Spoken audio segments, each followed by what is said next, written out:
Hi, this is Amy Boulware, And Papa Irv. and we are starting our second session of Ask Papa. Here we are enjoying our time in quarantine.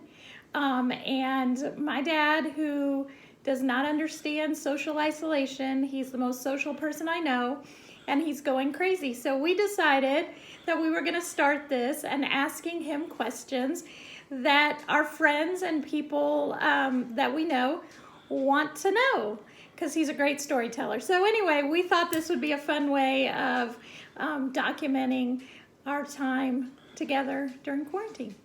So here we go. We had a number of friends, including our friend Alan Lebovitz and several others, wanting to know about Papa's first jobs. So Dad, can you tell us a little bit about some of your first jobs? Oh yeah, my gosh, I had some interesting experiences, and I'd love to share them with you. The first job that I remember, I used to help my dad out in the butcher shop, but that really wasn't a job. I did that just to pass the time of day. But the first job I got on my own, I was a salesman for candy for a company called Barton's in New York. Everybody in New York knows Barton's candy. And they have a candy that is a caramel that covers almonds. I don't even remember the name of the candy. For those of you who need translation, that's almonds. Those are the nuts.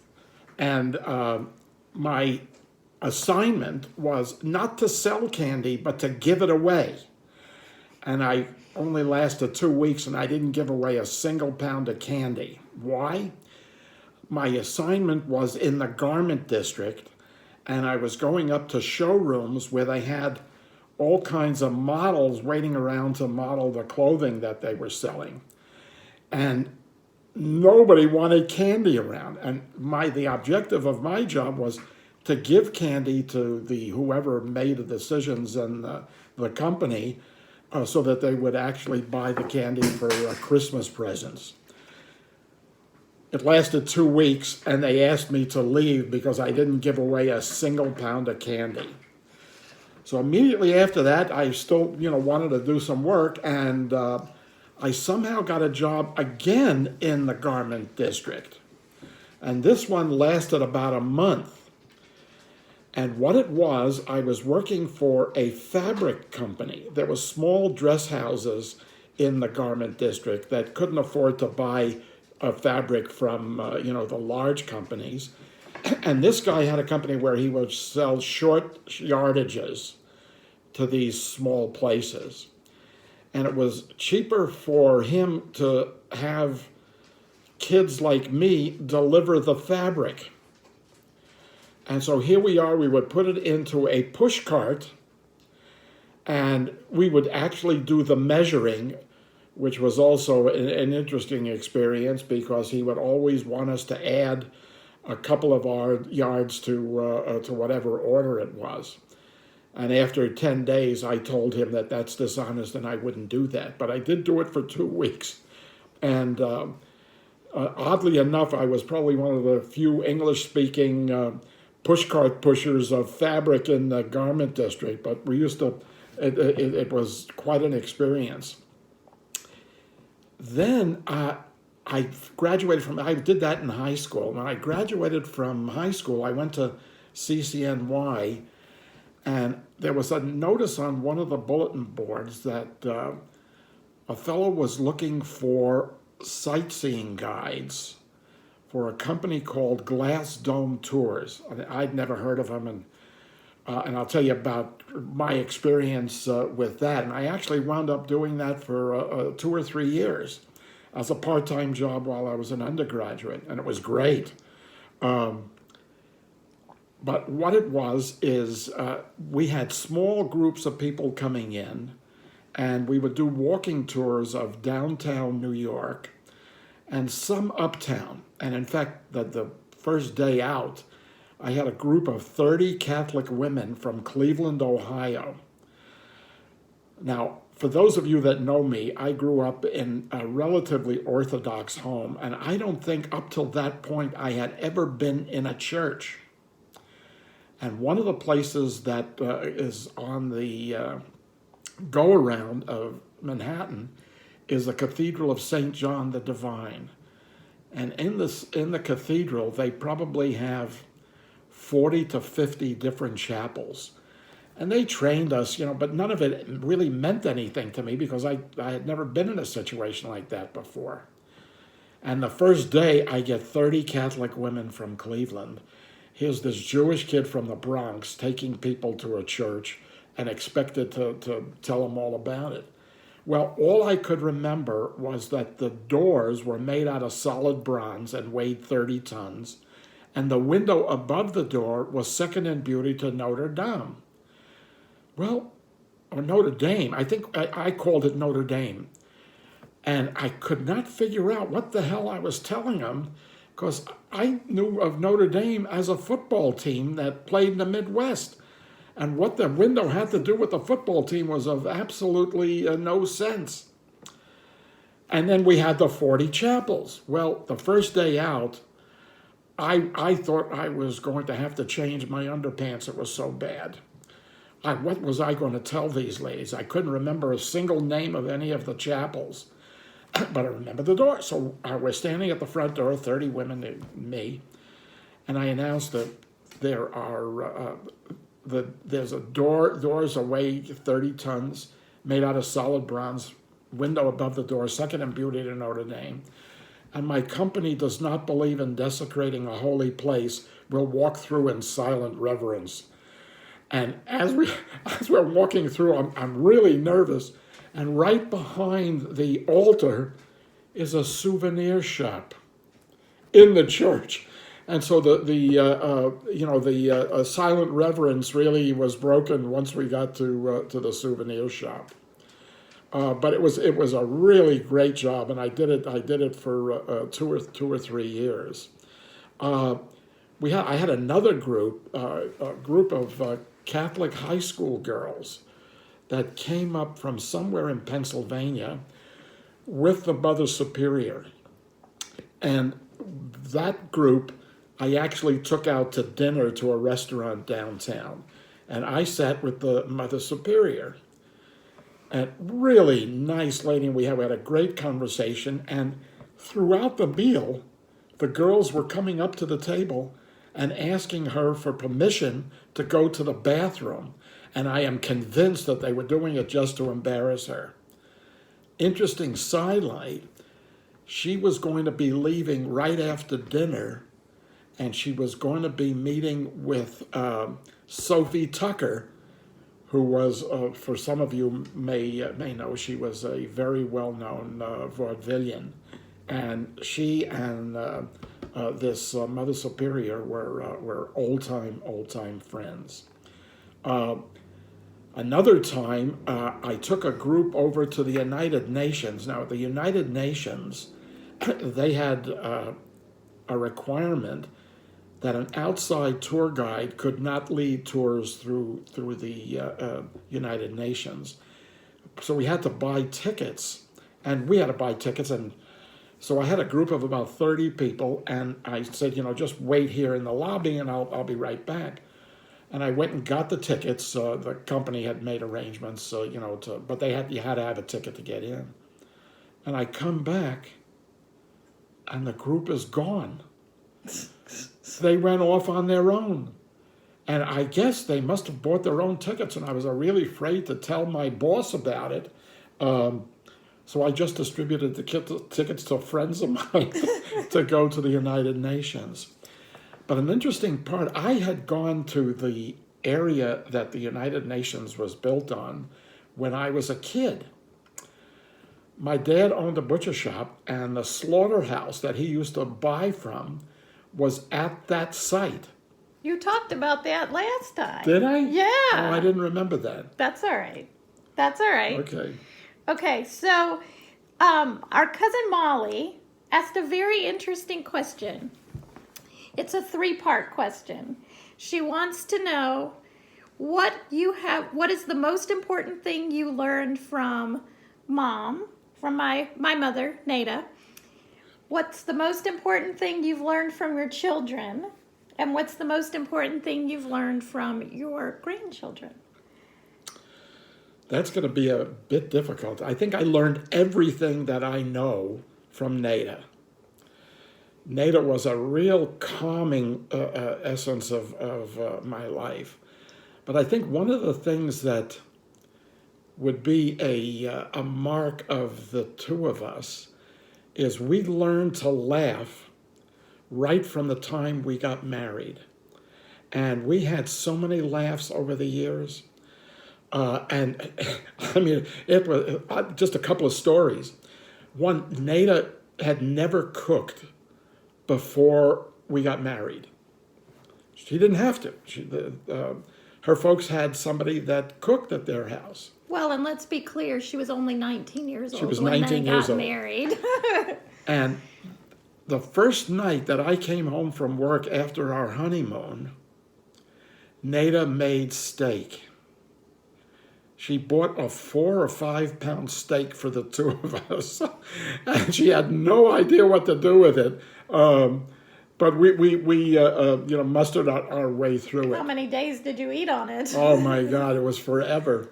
And I'm not sure that I really knew how to cook either. I mean, I knew some of it, and I actually became more interested in cooking as the years passed. But that 4 or 5 pound steak, that sat not good.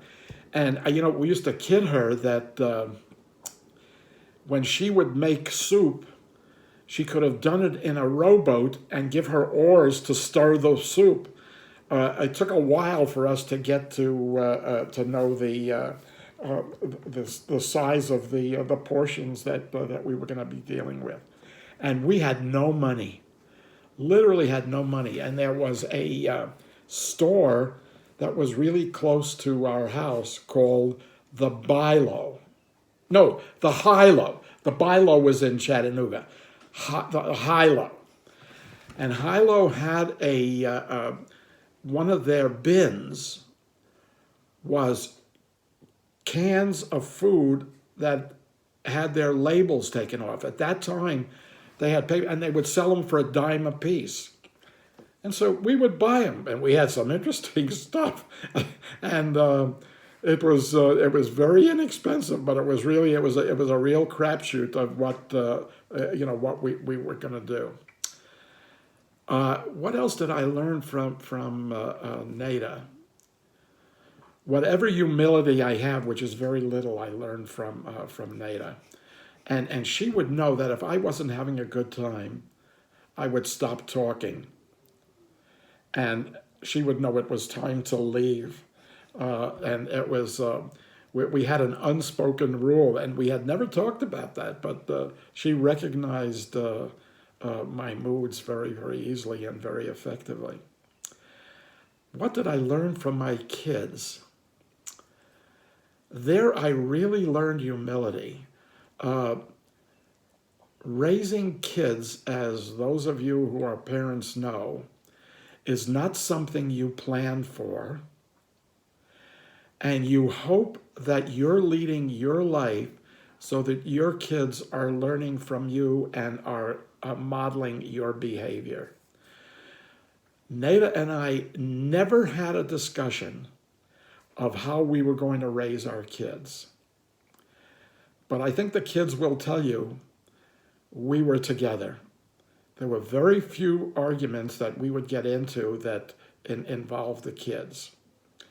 And we had a lot of fun with the kids. And of course, I learned what it is to be married to a teacher. And then I also learned how kids learn. And all three of our kids learned in very, very different ways. And interestingly enough, all three of their careers started in one classroom at Booker T. Washington High School in Tulsa, Oklahoma. And this had been, we knew that it was going to be a good school because we picked it, but we had no idea what how the kids were going to react to it. It actually was an hour bus ride from our house on the south side of Tulsa to the north side. And the name of the teacher, Mr. Arrington. Mr. Rick Arrington. Rick Arrington, Rick Arrington taught social studies, and all three of the kids had him at different times. And of course, Mitch became an attorney, Amy became a social worker, and Joy has become an executive in the education field and a fundraiser. And all of that started in his classroom. And we were very, very appreciative. And in fact, we wanted to set up an award in his name, but the school system wouldn't allow us to do it. Now, what did I learn from my grandchildren? That I don't know beans. If I have a problem with my computer, and in fact, this film is now being done, we got the technical correction from my youngest granddaughter, Sammy, up in Kansas City. Both Amanda and Hannah have been of tremendous help to me in making sure that I am now considered modern. And it's been a very interesting experience. And now I'm an old guy and need to. And my grandson, my grandson is actually, I'm still learning from him. He calls me every once in a while to give me instruction on how I need to behave. And in fact, here last week, he called and he said, "I heard you went to the mall and you're supposed to be on close down." And I said, "How did you find out?" Well, Amy told his dad, and his dad told Hess, and Hess got upset, and he called me. And Hess is getting ready to graduate from the University of Texas at Austin, and he's heavy into nutrition and exercising. So I hear a lot about that from him. Okay, very good. All right, one of my friends actually asked me to ask you to tell how you and Mom knew that I was a social worker when I was a baby. Oh my gosh. Amy developed a kidney ailment which took months and months to figure out. The pediatrician kept treating her for temperature, and the temperature would go away, and the medicine would end, and it would come back. So he finally said, we need to really, we think it may have something to do with a kidney infection. So we went to see a doctor at the Presbyterian St. Luke's Hospital in Chicago. And the doctor was a very well-known pediatric urologist. And when you shook hands with him, his hands were so big, they would go up to your elbows. Dr. Lowell King. And he was great. So he saw Amy, and then he said, "Okay, you need to come back. I know what we need to do, but we need to do a series of x-rays, but you're going to need to bring her back in the morning." So we did. We brought her back in the morning, and we sat down in the waiting room. And it's a gigantic hospital. It's probably an 8 or 10 square block hospital. How old was I? 18 months. And Amy was already talking and walking and the whole shooting match. Reading, writing, speaking four or five different languages. Of course. None of which we understood, but we were told that they were effective languages. Okay, we're waiting. The two of us are there, Amy, Nada, and myself. And they told us not to feed the baby before this test. And they told us to be there at 8 o'clock in the morning. Well, here it is. It's almost 11:30. And at that time, doctors were considered godlike figures incapable of human error. Well, a doctor was walking in the hallway, and Nada got up, and she grabbed hold of this guy, and she let him have it. And he was apologizing all up and down. It turns out he was the head of surgery for the hospital. And he said, "Look, you need to go home, feed the baby, come back tomorrow, and I will meet you and I will take you through the process, which he did. Okay, so they did that stuff. And it's a long story getting to a rather short episode. They decided that they had to do surgery. So we had to take the baby down to the hospital the night before the surgery. Now, remember, she's 18 months old, and we're nervous as goats. This was a first experience for us.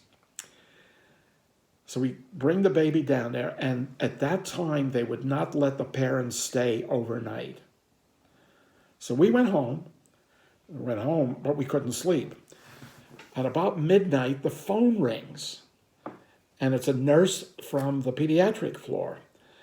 And the woman says to me, Mr. Ginsburg, we've had a change in the surgical schedule. Could you get here by 7 o'clock in the morning? Well, hell, we weren't sleeping anyway.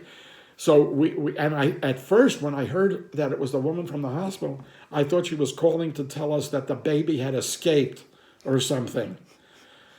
But that isn't it. So we got down to the hospital early, and then they let us up to the room before they took her down for surgery. Okay, and she was in a room with another baby who was in a crib, who had all kinds of wires and tubes, and Amy was in her crib, and my father-in-law, Papa Hess, had bought her a little doll. And Amy is running around in the crib. The other baby is crying, and she's yelling at the baby, don't cry, it's going to be okay. Don't cry, it's going to be okay. We knew that day that she was going to become a social worker. And look how it happened. And there you go, that's me. Don't cry, it'll be okay. The pandemic will come to an end eventually. And we're going to keep doing this, and we're going to keep answering questions. But tonight, we're going to turn off. We're glad you're listening to us. And you need to let us know whether you're having as much fun as we are, because if not, we'll give it to somebody else. Yeah, we won't post it. We'll just keep it for our own family members. But we really think it's fun, and it's a great idea. We really want to hear your questions. So leave us messages. Let us know if you enjoy this, and we'll be doing this again. Hope you enjoyed it. Again, this is Amy and Papa Irv signing off. Signing off from Ask Papa.